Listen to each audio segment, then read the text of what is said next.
Residents of Gaza City packed their belongings and squeezed into cars or fled on foot Friday after Israel called for all civilians in Gaza City, roughly 1 million people, to leave the city and head to southern Gaza within 24 hours. One resident said Israel threw down leaflets saying everyone had to leave or be annihilated, and he asked why women and children had to be terrorized. Addressing the humanitarian crisis in Gaza is a priority, U.S. President Joe Biden said during a speech on the economy in Philadelphia. We can't lose sight of the fact that the overwhelming majority of Palestinians had nothing to do with Hamas and Hamas's appalling attacks, and they're suffering as a result as well.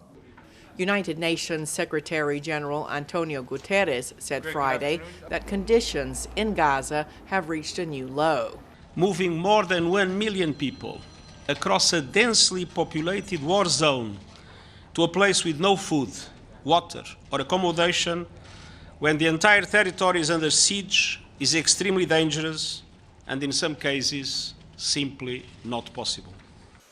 In Israel Friday, U.S. Defense Secretary Lloyd Austin demonstrated American solidarity with Israel after last week's brutal attacks by Hamas militants that prompted Israel to declare war on Hamas.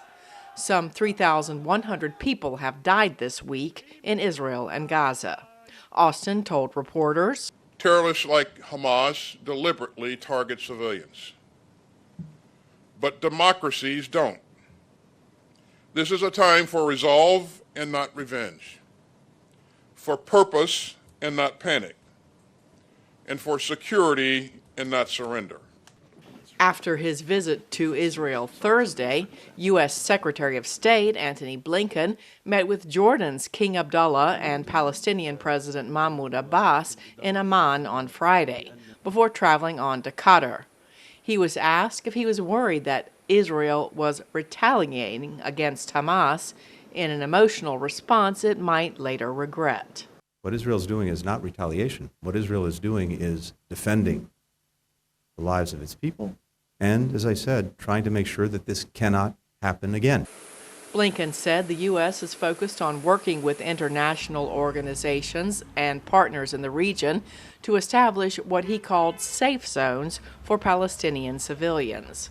What these safe zones could look like is likely to be a topic of discussion on Saturday and Sunday, as Blinken holds talks in Saudi Arabia, the United Arab Emirates, and Egypt.